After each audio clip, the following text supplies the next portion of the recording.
ಬಂಧುಗಳೇ, ನಿಮ್ಮೆಲ್ಲರಿಗೂ ಪ್ರೀತಿಯ ನಮಸ್ಕಾರ.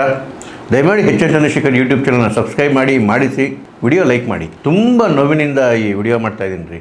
ಮಲ್ಲಿಕಾರ್ಜುನ್ ಖರ್ಗೆ ಅಂತಹ ಒಂದು ಧೀಮಂತ ವ್ಯಕ್ತಿತ್ವ ಇರೋರು, ಒಂದು 60 ವರ್ಷದ ರಾಜಕೀಯ ಅನುಭವ ಇರತಕ್ಕಂಥವ್ರು, ಹಲವಾರು ರಾಜಕಾರಣದ ಮಜಲುಗಳನ್ನ ನೋಡಿರ್ತಕ್ಕಂಥ ವ್ಯಕ್ತಿ ಈ ಮಟ್ಟಕ್ಕೆ ಇಳಿತಾರೆ, ಅವರ ನಾಲ್ಗೆ ಈ ಮಟ್ಟಕ್ಕೆ ಇಳಿಯುತ್ತೆ ಅಂತ ಹೇಳಿದ್ನಲ್ಲ, ನಮಗೆ ಮಾತಾಡೋಕ್ಕೆ ಇಷ್ಟು ನೋವಾಗ್ತಾ ಇದೆ. ನಿಜವಾಗ್ಲೂ ಅವರನ್ನು ಆರಾಧನೆ ಮಾಡ್ತಕ್ಕಂಥ, ಅವ್ರನ್ನ ಇಷ್ಟಪಡ್ತಕ್ಕಂಥ ಅಭಿಮಾನಿಗಳಿಗೆ ಎಷ್ಟು ನೋವಾಗಿರಬೇಡ. ರಾಜಕಾರಣವಾಗಿ ಬಿಡಬೇಕ್ರಿ. ಆ ರಾಜಕಾರಣಕ್ಕೋಸ್ಕರ ಈ ಮಟ್ಟಕ್ಕೆ ಇಳಿಬಾರ್ದು. ಜನ ಚೀತು ಅಂತಾರೆ, ಆ ಮಟ್ಟಕ್ಕೆ ಇಳಿದವ್ರನ್ನ ನಾನು ಯಾವಾಗಲೂ ಹೇಳ್ತಿರ್ತೀನಿ. ಮುಂಚೆ ಕಾಂಗ್ರೆಸ್ ಲೀಡರ್ಗಳು ಈ ಮಟ್ಟಕ್ಕೆ ಇಳ್ತಿರ್ಲಿಲ್ಲ. ಒಂದು ತೂಕ ಇರ್ತಿತ್ತು, ಒಂದು ಗಾಂಭೀರ್ಯ ಇರ್ತಿತ್ತು. ನೆಹರು ಕಾಲದಲ್ಲಿರ್ಬೋದು, ಇಂದಿರಾ ಗಾಂಧಿ ಕಾಲದಲ್ಲಿರ್ಬೋದು, ರಾಜೀವ್ ಗಾಂಧಿ ಕಾಲದಲ್ಲಿರ್ಬೋದು, ಈವನ್ ಪಿ ವಿ ನರಸಿಂಹರಾವ್ ಕಾಲದಲ್ಲೂ ಅಷ್ಟೇ ಒಳ್ಳೊಳ್ಳೆ ಲೀಡರ್ಗಳಿದ್ರು. ಪ್ರಣಬ್ ಮುಖರ್ಜಿ ಇದ್ರು, ಗುಲಾಂ ನಬಿ ಆಜಾದ್ ಇದ್ರು, ಈವನ್ ಮಲ್ಲಿಕಾರ್ಜುನ್ ಖರ್ಗೆ ಅವರು ಆ ಸಂದರ್ಭದಲ್ಲಿ ಮಾತಾಡ್ಬೇಕಾದ್ರೆ ತೂಕವಾಗಿ ಮಾತಾಡ್ತಾ ಇದ್ರು. ಆದರೆ ಇವಾಗ ಅದೇನು ಹುಚ್ಚಿಡಿದ್ಬಿಟ್ಟಿದೀವಿ ಕಾಂಗ್ರೆಸ್ ಅವರಿಗೆ. ಅರೆ ಹುಚ್ಚ ರಾಹುಲ್ ಗಾಂಧಿ ಬೇರೆ, ನಾಲ್ಗೆ ಅನ್ನೋದಕ್ಕೆ ಬೆಲೆನೇ ಇಲ್ದಂಗೆ ಹೋಗಿದ್ದಾರೆ ಇವರಿಗೆ. ಇನ್ನು ಕೇಳಿಸ್ಕೊಳ್ಳೋರಿಗೆ ಎಷ್ಟು ಅಸಹ್ಯ ಆಗಬೇಕು. ಮೋದಿ ಮೇಲೆ ಗೆಲ್ಲಕ್ಕಾಗ್ತಿಲ್ಲ, ನಮಗೆ ಜೀವನದಲ್ಲಿ ಅಧಿಕಾರ ಬರಲ್ಲ ಅಂತಕ್ಕಂಥ ಹತಾಶೆ ಈ ಕಾಂಗ್ರೆಸ್ ಲೀಡರ್ನ ಯಾವ ಮಟ್ಟಕ್ಕೆ ದೂಡ್ಬಿಟ್ಟಿದೆ ಅಂತ ಹೇಳಿದ್ರೆ, ಆ ಮೋದಿ ದ್ವೇಷದಲ್ಲಿ ಮನುಷ್ಯತ್ವನೇ ಮರ್ತೋಗ್ತಾ ಇದ್ದಾರೆ ಇವರು. ಇವರಿಗೆ ಕುಂತ್ರೆ ನಿಂತರೆ ಕಣ್ಣು ಮುಚ್ಚಿದ್ರೆ ಮಲಗಿದ್ರೆ ಆ ಮೋದಿ ದ್ವೇಷ.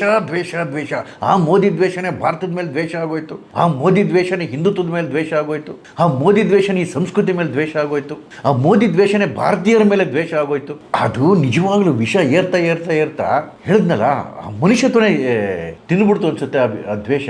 ಇದರಿಂದ ಯಾರು ಹಾಳಾಗೋಗ್ತಾ ಇರೋದು? ಹಾಳಾಗೋಗ್ತಿರೋದು ಕಾಂಗ್ರೆಸ್ ಪಕ್ಷ. ಇವತ್ತು ಯಾವ ಮಟ್ಟಕ್ಕೆ ಬಂದಿದೆ ದೇಶದಲ್ಲಿ ಅಂತ ಹೇಳಿದ್ರೆ, ಇದು ಬುದ್ಧಿ ಬಂದಿಲ್ವಲ್ರಿ.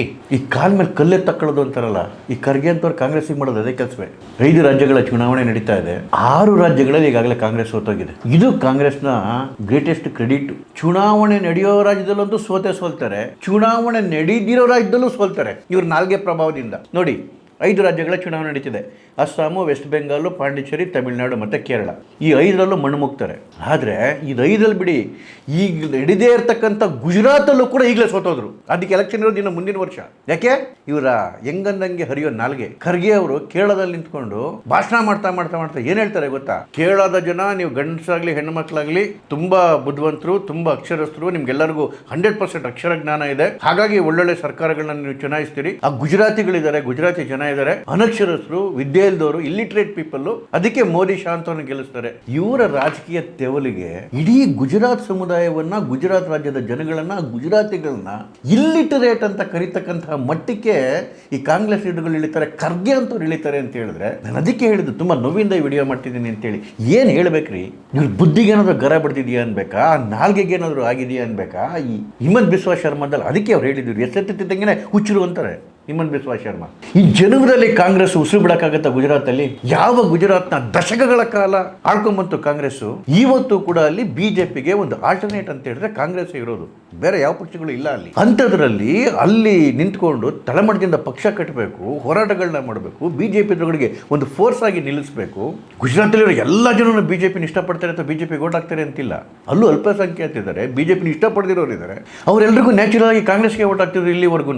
ಆದರೆ ಯಾವಾಗ ಇಡೀ ಗುಜರಾತಿ ಸಮುದಾಯವನ್ನು, ಗುಜರಾತಿಗಳನ್ನು ಇವರು ಇಲ್ಲಿಟ್ರೇಟ್ ಅಂದರು, ಅಲ್ಲಿನ ಮುಸ್ಲಿಮರನ್ನು ಸೇರಿಸಿ, ಅಲ್ಲಿನ ಅಲ್ಪಸಂಖ್ಯಾತರನ್ನು ಸೇರಿಸಿ, ಅಲ್ಲಿನ ಕಾಂಗ್ರೆಸ್ ಅವ್ರನ್ನ ಸೇರಿಸಿ, ಅಲ್ಲಿನ ನಾನ್ ಬಿಜೆಪಿ ಅವ್ರನ್ನ ಸೇರಿಸಿ, ಎಲ್ಲರನ್ನೂ ಸೇರಿಸಿ, ಅಲ್ಲಿನ ಕಾಂಗ್ರೆಸ್ ಅವ್ರನ್ನ ಸೇರಿಸಿ ಯಾರಾದರೂ ಓಟ್ ಹಾಕ್ತಾರ ನೆಕ್ಸ್ಟ್ ಇಯರು? ಇನ್ನೊಂದು ಎಲೆಕ್ಷನ್ ಗೆಲ್ಲಕ್ಕಾಗುತ್ತಾ? ಯಾರ ಹುಚ್ಚತನದಿಂದ? ಅದಕ್ಕೆ ಹೇಳೋದು, ಈ ಮೋದಿ ಅವ್ರು ಹೇಳ್ತಾರಲ್ಲ ಕಾಂಗ್ರೆಸ್ ಮುಕ್ತ ಭಾರತ ಅಂತೇಳಿ, ಬೇರೆಯವ್ರು ಯಾರು ಬೇಡ ಕಾಂಗ್ರೆಸ್ ಮುಕ್ತ ಭಾರತ ಮಾಡೋದಕ್ಕೆ. ಈ ರಾಹುಲ್ ಗಾಂಧಿ ಮತ್ತು ಅವರ ಈ ಗ್ಯಾಂಗೇ ಸಾಕು. ಈ ಖರ್ಗೆ ನಾಲ್ಗೆಗೆ ಏನಾಗಿದೆ ರೀ? ಮೊನ್ನೆ ಮಾತಾಡ್ತಾ ಹೇಳ್ತಾರೆ, ನಮಾಜ್ ಮಾಡ್ಬೇಕಾದ್ರೆ ವಿಷ ಸರ್ಪ ಬಂದ್ರೆ ನಮಾಜ್ ನಿಲ್ಲಿಸ್ಬಿಟ್ಟು ಆ ಸರ್ಪನ ಸಾಯಿಸಬೇಕು. ಅದು ಅದಕ್ಕಿಂತ ಡೇಂಜರ್ ಅಂದ್ರೆ ನಮಾಜ್ ಮಾಡ್ಬೇಕಾದ್ರೆ RSS ಬಿಜೆಪಿ ಬಂದ್ರೆ ನಮಾಜ್ ನಿಲ್ಲಿಸ್ಬಿಟ್ಟು RSS ಬಿಜೆಪಿನ ಸಾಯಿಸಬೇಕು. ಹೀಗಂತ ಕುರಾನಲ್ಲಿ ಹೇಳಿದೆಯಂತೆ. ಅಗರ್ कोई इस जहरीला सांप आपके सामने से गुजर रहा है और आप नमाज भी पढ़ रहे हैं, नमाज तोड़ के उस जहरीली सांप को मारना, ये कुरान में कहा है. और मैं यही कहूंगा, आपका नमाज तोड़ने तो परवाह नहीं, ये जहरीला सांप है RSS और बीजेपी, इसको अगर आप नहीं मारेंगे आप कभी बचेंगे नहीं. ಇವತ್ತು ಎಲ್ಲ ಕುರಾನ್ ಮುಲ್ಲಾಗಳು, ಅಲ್ಲಿನ ಮುಖಂಡರನ್ನು ಎದ್ದು ಬಿದ್ದುಬಿಟ್ಟವ್ರೆ ಖರ್ಗೆ ಮೇಲೆ. ಕುರಾನ್ ಮರ್ಯಾದೆ ಯಾಕೆ ತೆಗಿತಿರೋ? ಸುಳ್ಳು ಹೇಳಿ ಕುರಾನಲ್ಲಿ ಎಲ್ಲ ಹೇಳಿದೆ ಆ ಥರ ಅಂತೇಳಿ. ಮೋದಿ ಮೇಲೆ ದ್ವೇಷಕ್ಕೆ ಬಿಜೆಪಿಯವ್ರನ್ನ ಸಾಯಿಸ್ಬೇಕಂತೆ. RSS ಸ್ವಯಂ ಸೇವಕನ ಸಾಯಿಸ್ಬೇಕಂತೆ. ಈ ಮಟ್ಟಿಗೆ ಕೇಳಿಬೇಕಾ ನಾಲ್ಗೆ?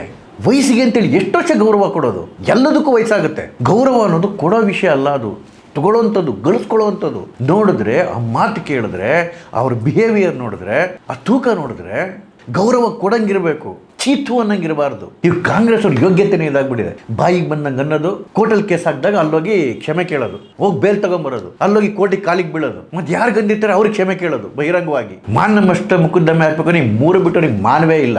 ಖರ್ಗೆ ಅವರೇ, ಕರ್ನಾಟಕದ ಮನ ತೆಗಿಬೇಡ್ರಿ, ಆ ದಲಿತ ಸಮುದಾಯದ ಮರ ತೆಗಿಬೇಡ್ರಿ.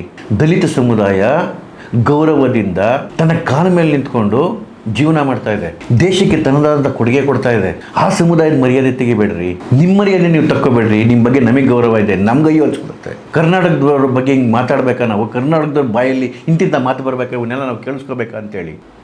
ನಮಸ್ಕಾರ.